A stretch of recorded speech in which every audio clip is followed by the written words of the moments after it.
Good evening, welcome to the Luke Bong Show. I'm your host, Luke Bong. And in tonight's episode, this is a very special episode because in this episode, basically I'm not teaching anything, but this episode is meant as a special tribute to my late father.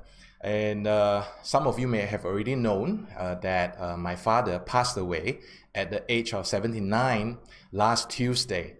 And during his funeral, I was asked by the church member to give a testimony for him.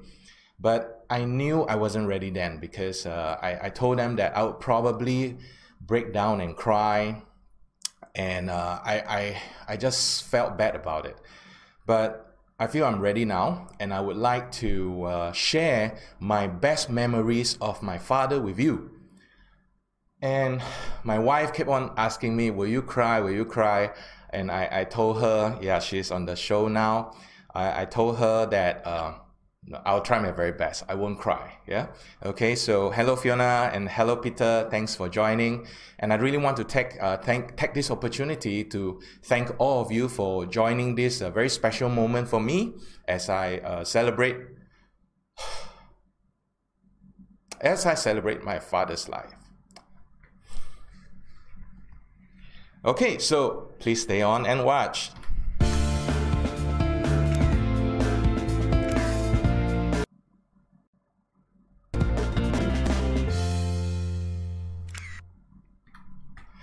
Okay, so what I would like to make today's episode, all right, is it's not so much about like crying and all those kind of things, but I want to make it a fun one, all right, in honor of my father.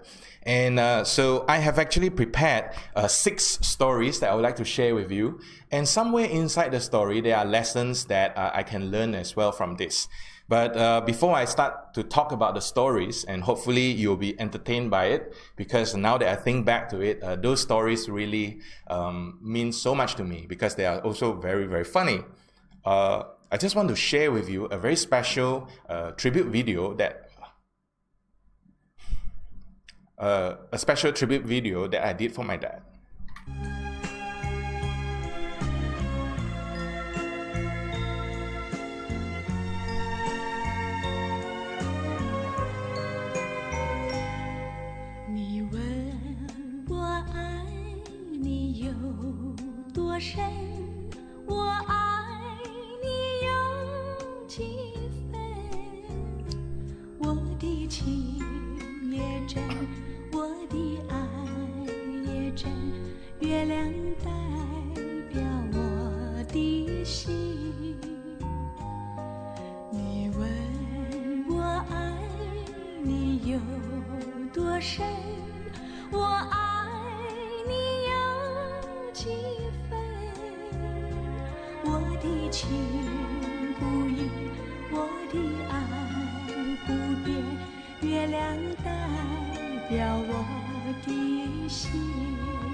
So a lot of people ask me, how come when I'm conducting training that I can just tell so many different stories and I'm just like very funny sometimes? Well, I think I inherited it from my dad because my dad is one of those guys, right, whereby if you go for a dinner with him, he will just tell you so many different stories. And I can guarantee you that you are going to, just laugh and laugh and laugh. But there's one secret I have to tell you, okay? And that is, as his son, I can tell you that his stories are always recycled all the time. Okay, so it's like, for example, he has this story that is so funny, he will tell it, you will probably laugh it the first time you're hearing it, but can you imagine, I have heard it for like maybe 150 times already. Okay, but I think that's what all great humorous people are, and that is they have a reservoir of stories that they will continue to share, and they will continue to just entertain people, because I think somebody like my dad, he really, really loved to entertain people, yeah? Okay, so my dad is not a very well-educated man because of circumstances. He was born into a very poor family, and as a result of that, he couldn't continue his studies. But despite the fact that he wasn't well-educated, can you imagine that he actually became a very accomplished construction man? So much so to the point that even those professional architects or professional engineers have to come and consult him, right? When they actually face problems in their work and all that. So that is the type of a man that my dad is, and that is, he will just give his very best. So, okay, let me start by sharing the first story that I can remember. I was just 2 years old at that time, okay? And I don't quite remember that, but my parents will keep on reminding me of how naughty I was, yeah? So at that time, I think my sisters, Lynn and all that, probably if they are watching, they can probably verify how true this is. Okay, well, what happened was my dad just bought the very first hi-fi set, okay? And in those days, right, the hi-fi is not like now, it's just like one piece, right? Those days, the hi-fi is actually one box after another box after another box like that. So those are the days, yeah? So, and in those days, because the hi-fi set was quite elaborate, what happened was my dad also bought a hi-fi cabinet. So he brought the cabinet from the car, he lifted it up the staircase and put it on the second floor, okay? So he went back down and to take up the hi-fi set. Next thing you know, he heard bring bang, bring bang, bring bang, bring bang. Guess what? I pushed the whole cabinet down, okay? And I'm so glad that he didn't bring up the hi-fi set first, all right? I actually pushed down the entire hi-fi cabinet. And interestingly, my dad wasn't mad at all, okay? My dad, in fact, he looked at it, he breathed, and he laughed, okay? And he laughed. So one of the things that I really learned about that is something that he always tell me also, yeah? And that is, you know, when things are going well, don't be too happy. And likewise, when things are not going well, don't be too sad. So in Chinese, we call this as 平常心, or what we mean as having a heart that is like basically neither too up or neither too down. I don't know how to explain that, all right? But that is something that has actually helped me, because when I went through tough times, yeah, I always remember that sometimes it's just about laughing it away. Because, you know, it's true, right? There are many things that when we were going through it, it really sucks, and it is really painful, and it is really bad. But when we look back, it's like, that's so funny. Okay, so I think that is the first story that I can learn from my dad, yeah? So moving on to story number 2. Okay, now story number 2 has got to do with, you know, my dad is a big fan of World Wrestling Federation, WWF those days, yeah? And in fact, at a very young age, I was taught to watch the WWF with him.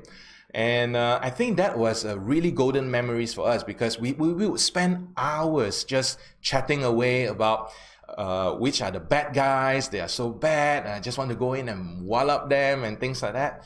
And we would have so much fun, yeah, watching it and talking about it. My dad's favorite wrestler was none other than Hulk Hogan, as well as he really liked this Ultimate Warrior, the Macho Man, and Ric Flair, you know. So if you can recognize any of these names, you know you're old school, right? Okay, so we would talk for hours, yeah. And one of the things that I did not realize at that time was that my dad, being working, he would have been so tired under the sun because they are doing construction work. He would probably have come back and be so tired about it. And yet, we would go to the video rental shop, and then we would go and rent the, those special events like WrestleMania, SummerSlam, Starcade, and all that, and just spend hours talking.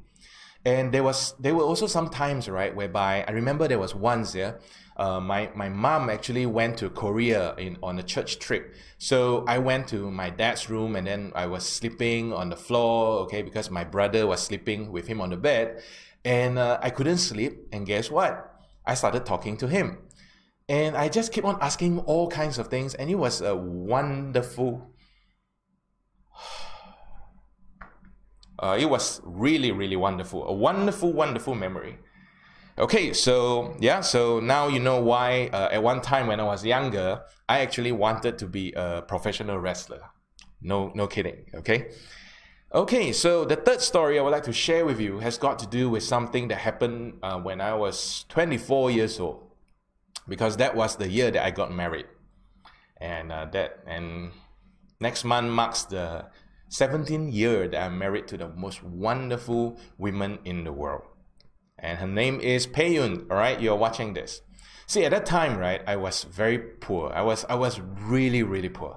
I didn't have money, and at that time, finances was bad.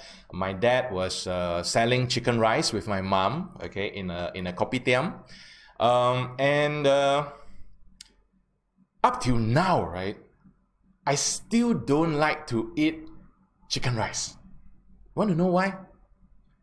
When you have chicken rice every single night, okay, I think you would probably get sick and tired of chicken rice as well. Well, that was me, because we really were struggling. And at that time, I wanted to get married. So I got the consent, I got the blessing from my parents and from Pei-Yun's parents. But there's one problem. Remember I said I was poor? We didn't even have money for the dowry.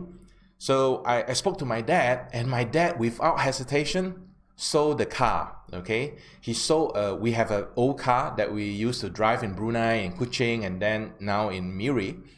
He sold it off, and it was sold for only 3,000 ringgit, which was just enough for me to give the dowry to get my wife's hand in marriage. And I always joke to my wife and said that I got a cheap sale. All right, I got a sale, okay, because I think my wife is priceless. And for me to just get her for, I always like to joke lah, I buy her for 3,000, but no, that's not true. The truth is,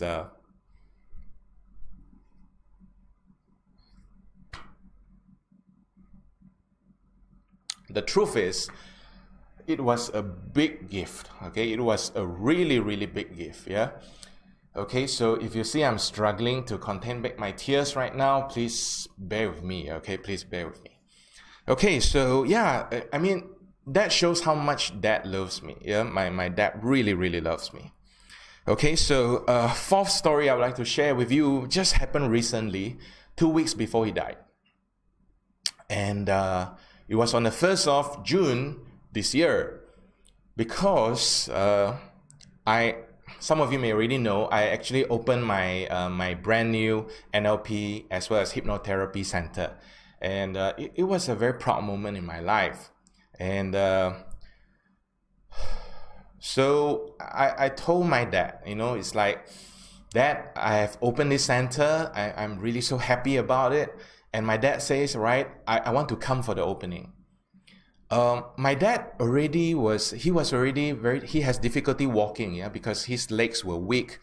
And my shop lot was on the 3rd floor. Okay, it was on the 3rd floor. There was no lift, okay? There's no lift. And despite the fact that he had difficulty walking already, he climbed up.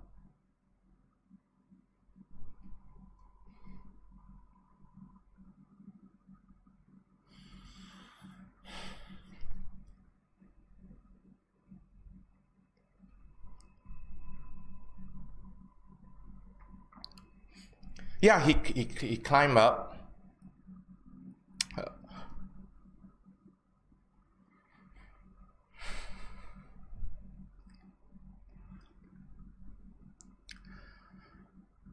All I can say is that I know he loves me.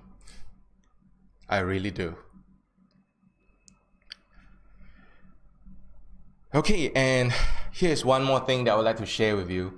We travel a bit back through time. We go back to a time whereby I was still very young then, yeah. We were living in Kuching at that time, and we bought a house that was like, nearly it was like breaking down here and there, you know. So one day my dad decided, okay, he's going to repair it by doing some cement work, plastering and all that, right?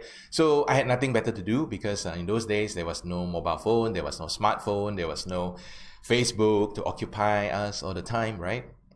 And what I did was I went and helped him. So all I did was I just took the pail of cement with him, and I saw him, he started to take the shovel, okay, and then with one sweep, right, he just and did that, and it formed a beautiful arc.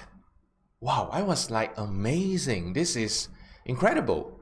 So in my heart I was like thinking, you know, in my mind I was like thinking, can I do that? Will I be able to do that thing as well?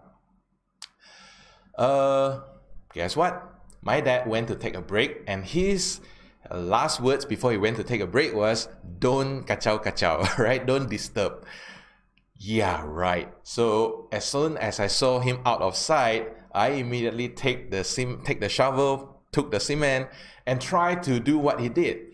The only thing that happened next was simply, as I did that, the cement fell right on top of me. Okay, so you know, it really told me something. Some of the things that we take for granted sometimes, right? Some things that people take years to perfect, and we think that, yeah, it's so easy, no big deal, I can do it too. Well, not true. You know, we live in an age whereby it is all about instant gratification. It is all about like people just want to get results straight away. But you know, there are some things that we just have to hone. There are some skills that we have to take time to develop, to build. And that is something that my dad taught me. Because to me, he told me something. He said this, all right? Never ever cut corners. Okay, never ever cut corners. Now, to me, right, what that means is that sometimes, not sometimes, all the time, things that are good deserves us to spend the time and the effort to get it done. Some things are just not meant to be shortcut. Some things are just not meant to be shortcut. So that is something that I really, really learned from him, and that is never, ever cut corners. Because I think this is something that someone else said, not my dad, but this was David Foster, okay? David Foster, the guy behind all the music hits, the Grammy Award winner, he said this, you know. When he first started off, he was understudying Al Jarreau. Now, Al Jarreau was one of those big names, right, in music in those days. And David Foster would be writing songs and doing all kinds of music things and all that. And one day, Al Jarreau just cornered him and said, David, if you are going to put your name on this, then make sure that it's not crap.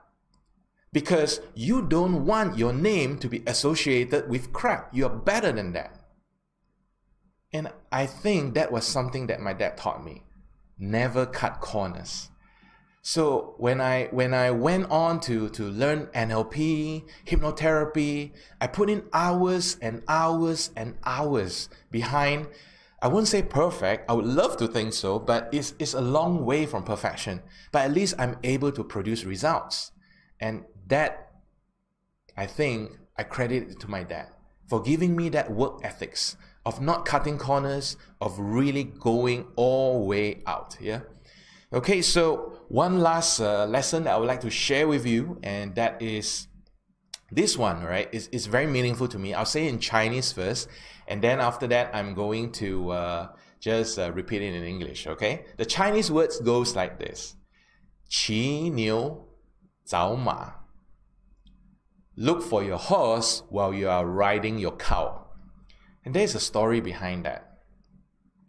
At that time, I just came back from KL. In fact, when I came back from KL, I came back a failure. I think now my family members are watching this, they'll probably know now, okay? And the thing was, I dropped out from college. I never finished college. Let's just say that my direction at that time took a turn. I was spending more time serving in the church because I wanted to serve in full-time ministry. My heart was serving people. So I slacked in my studies, and as a result of that, I just flunked. Okay, I failed. And I dropped out when my dad couldn't afford to sponsor my studies anymore. So at that time, I spent 1 year working, and I went through a lot of hardship. And that was then that I realized was like, I have to be serious about my own life, yeah? So I came back. I never tell them about my dropping out, and my parents also never asked me. They never even asked me, where is your cert and things like that. So because I never asked, I also don't want to talk about it, but I suspect they probably know about that too, yeah? So my dad told me this one day, and he said, right, son, you know, 骑牛找马, you know, ride your cow, and at the same time find your horse. Don't wait until the horse comes, because if you are not on a cow, by the time the horse comes, right, you won't even be able to climb onto it. Okay, but if you are on your cow, when the horse comes, you can just jump onto it. Okay, a little bit like those kung fu movies lah. Okay, but the real truth is this: some people, they are waiting for the best opportunity. They are waiting and waiting and waiting, and before they know it, it's gone. Sometimes life doesn't wait for us. Opportunities don't wait for you and I, all right? Opportunities wait for those, opportunities don't wait.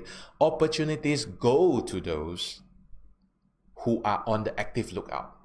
Opportunities go to those who actually reach forth to grab it. So one of the things that I learned is that when I start something, I don't have to make it perfect. I don't have to be the best at it now, because all it takes for me is to continue to work on it without cutting any corners, and eventually I know for a fact that I will be able to do it as well. So that to me is the essence of 骑牛找马, and that is, alright, never ever give up, because you will definitely be able to achieve the goal that you want when you are honest about it, when you put in honest work about it. So tonight's episode is just a very short episode, and I really want to thank all you guys, alright, for who are here right now with me. I'm seeing some names here. Okay, so Hazel, hi. Jeslie, hi.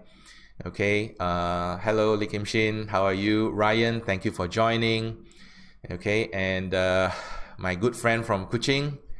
Alright, now your name is Jolek, and I always remember you as Ling Tao Kim, okay? Alright, so thank you so much. Jocelyn Chang, thank you. Humayun, hey, happy to have you here. Susie, thank you. And Justin, thank you very much. I really, really appreciate it. Yeah, Joanna, thank you very much. So all I can say right now is we have come to the end of this episode. I know it's a very sudden thing, but I really want to say thank you so much for spending this 20 over minutes with me, because it really means so much to me that I want to tell my dad that, Dad, I love you.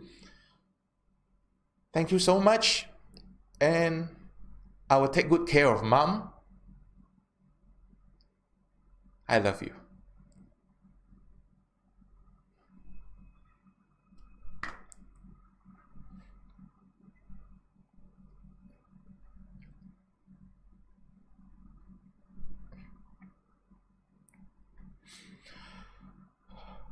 Okay, so I'll see you guys next week, Friday at 8 p.m. on the Luke Bong Show. All right, thank you very much. Bye-bye.